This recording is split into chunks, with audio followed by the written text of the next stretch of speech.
ગઈકાલે આપણે પાર્ટ 1 વિશેની વાત કરી હતી. આજે આપણે પાર્ટ 2 જોઈએ, એટલે પાર્ટ 14 વનસ્પતિઓમાં શ્વસન વિશેની વાત આપણે કરતા. આપણે શ્વસન એટલે શું એની વાત કરી, ખાદ્ય પદાર્થ એટલે વાત કરી, સ્વાસ્થ્ય પદાર્થ એટલે શું એની વાત કરી, વનસ્પતિઓમાં શ્વસનની ક્રિયા થાય છે એના વિશેની વાત કરી. આ ઉપરાંત આપણે છેલ્લે શ્વસનના પ્રકારો, બે પ્રકારો, જારક શ્વસન અને અજારક શ્વસનની વાત કરી. જારક અને અજારક વચ્ચેનો કયો ભેદ છે એના વિશેની પણ વાત આપણે કરી હતી. હવે આપણે જ્યારે જારક શ્વસનની વાત કરીએ છીએ ત્યારે કહ્યું હતું આપણે કે જે શ્વસન માટે O2ની હાજરી અનિવાર્ય હોય એને જારક શ્વસન તરીકે ઓળખવામાં આવે છે. જારક શ્વસન એ કોષરસ અને કણાભ સૂત્રમાં થતી ક્રિયા છે. આ ક્રિયા દરમિયાન ગ્લાયકોલિસિસ, ક્રેબ ચક્ર અને ઓક્સિડેટિવ ફોસ્ફોરીકરણ જેવી પ્રક્રિયાઓ થાય છે. આ ક્રિયાને અંતે ખૂબ જ વધારે પ્રમાણમાં ઉર્જા કે શક્તિ મુક્ત થાય છે. 38 ATP એટલે કે 686 કિલો કેલરી શક્તિ મુક્ત થાય છે. આ જારક શ્વસનનો પહેલો તબક્કો, જેને આપણે કહીએ છીએ ગ્લાયકોલિસિસ. શું કહીએ છીએ? ગ્લાયકોલિસિસ. આપણે ગ્લાયકોલિસિસ સુધી આવ્યા હતા, ગઈકાલે તમને વાત કરી હતી, પણ આપણે આ ચાર્ટ જ સમજ્યા હતા, એને થિયરી સમજવાની બાકી હતી. એટલે આપણે આજે પણ ચાર્ટ એમના એમ રાખીએ છીએ, એમાં ફેરફાર કર્યો નથી. પહેલાં તો ગ્લાયકોલિસિસની વ્યાખ્યા જે કે એક ગ્લુકોઝના અણુનું દહન કરી અથવા 6 કાર્બન ધરાવતા ગ્લુકોઝના અણુનું દહન કરી પાયરુવિક એસિડના 3 કાર્બન ધરાવતા પાયરુવિક એસિડના 2 અણુઓ નિર્માણ થાય ત્યાં સુધીની ક્રિયાને આપણે કહે છે ગ્લાયકોલિસિસ. અહીં 2 શબ્દો ભેગા થયેલા છે. એક છે ગ્લાયકોઝ અને વત્તા લિસિસ. ગ્લાયકોઝ નો અર્થ થાય છે શર્કરા. શર્કરા અથવા ગ્લુકોઝને તોડવાની ક્રિયા. લાઇસિસ એટલે તોડવું. લાઇસિસ એટલે તોડવું. શું તોડવાની? તો કે આપણે જોઈએ છીએ ગ્લુકોઝના અણુને તોડવાની ક્રિયા, એને ગ્લાયકોલિસિસ તરીકે ઓળખવામાં આવે છે. આ પ્રક્રિયા કોને સમજાવી? તો કે એમ્ડન,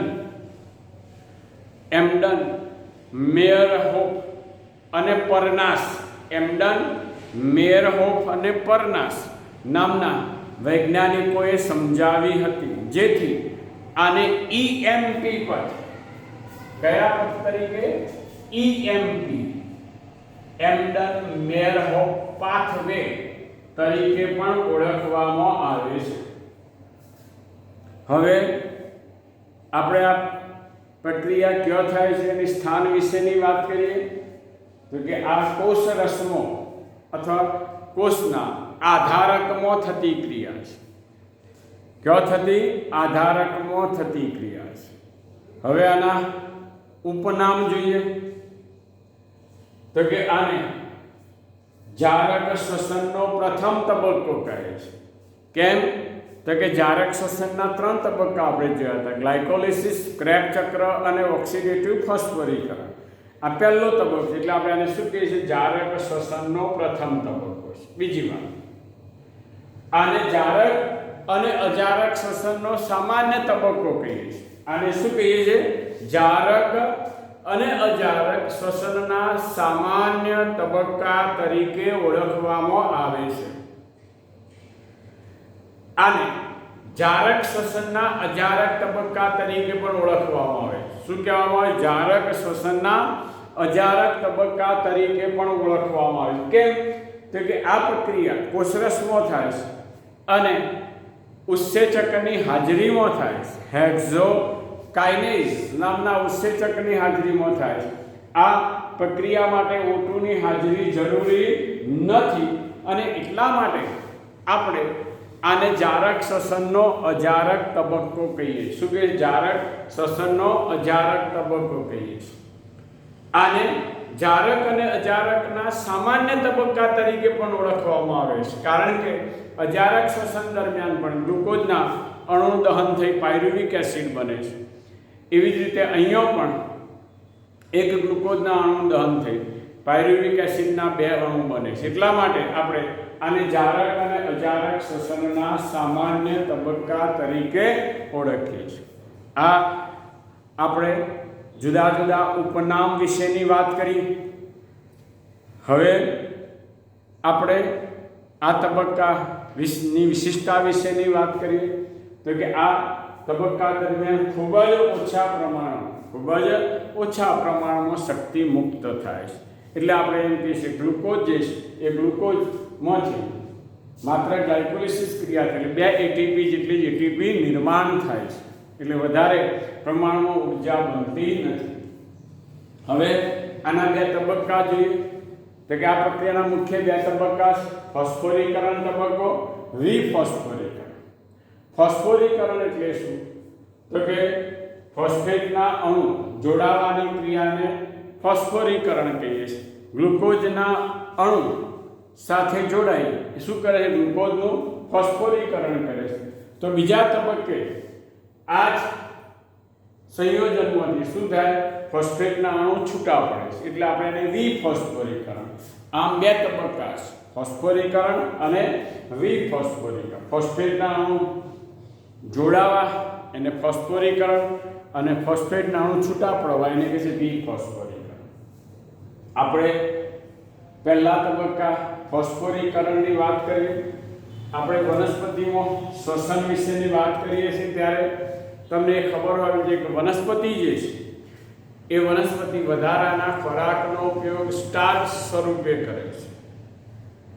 આ સ્ટાર્ચનું શું થાય છે? જળ વિભાજન થાય, પોલિસેકેરાઇડ જે છે એનું ગ્લુકોઝમાં મોનોસેકેરાઇડમાં રૂપાંતર થાય છે.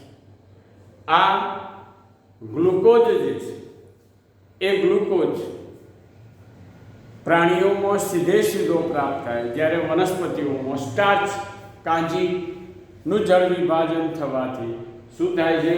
એનું ગ્લુકોઝમાં રૂપાંતર થાય. આમ તો આપણે જાણીએ છીએ કે સ્ટાર્ચ એ ડાયસેકેરાઇડમાંથી પછી મોનોસેકેરાઇડ બને, એટલે સુક્રેજ કે ઇન્વર્ટેજ. કયો?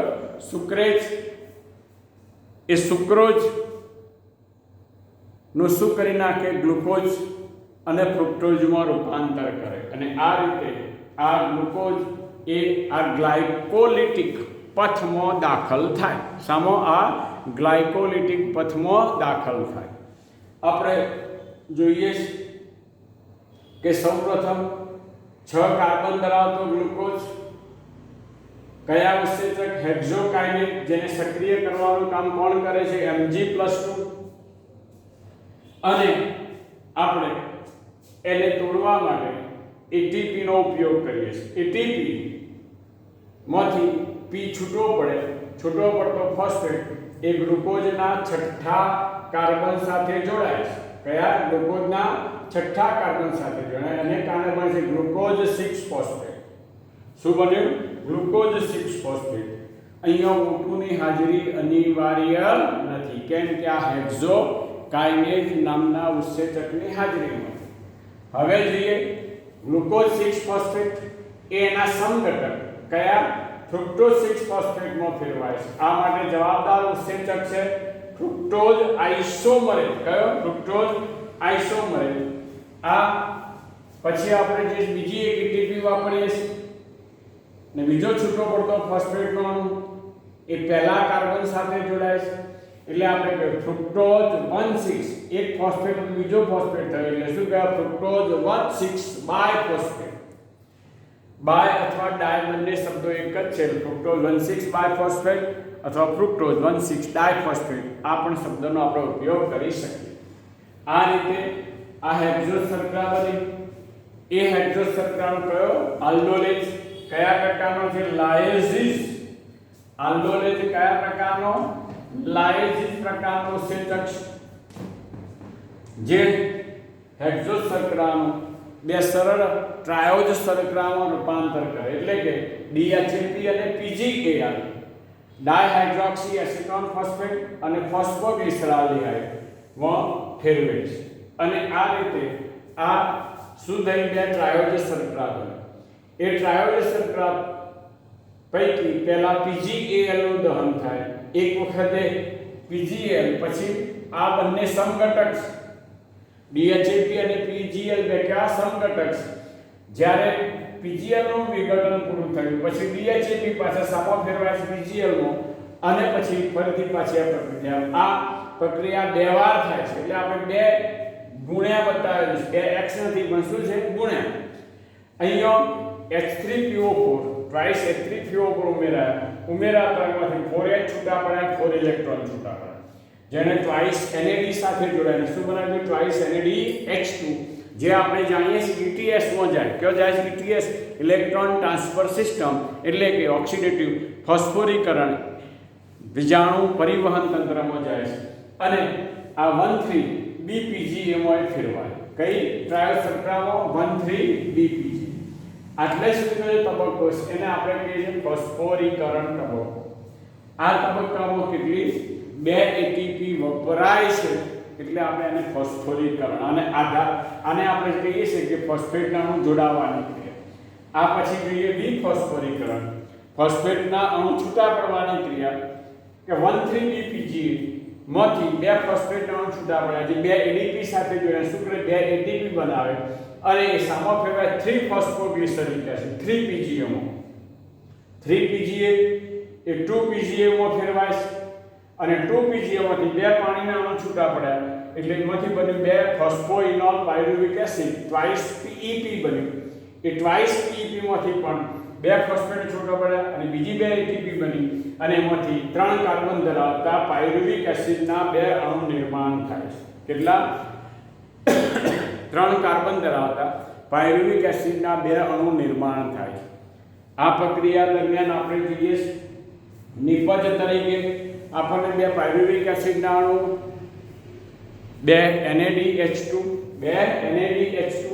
બે પાણીના અણુ પ્રાપ્ત થાય છે અને આ રીતે આ પ્રક્રિયા દરમિયાન ખૂબ ઓછી શક્તિ કે ઉર્જા પ્રાપ્ત થાય છે.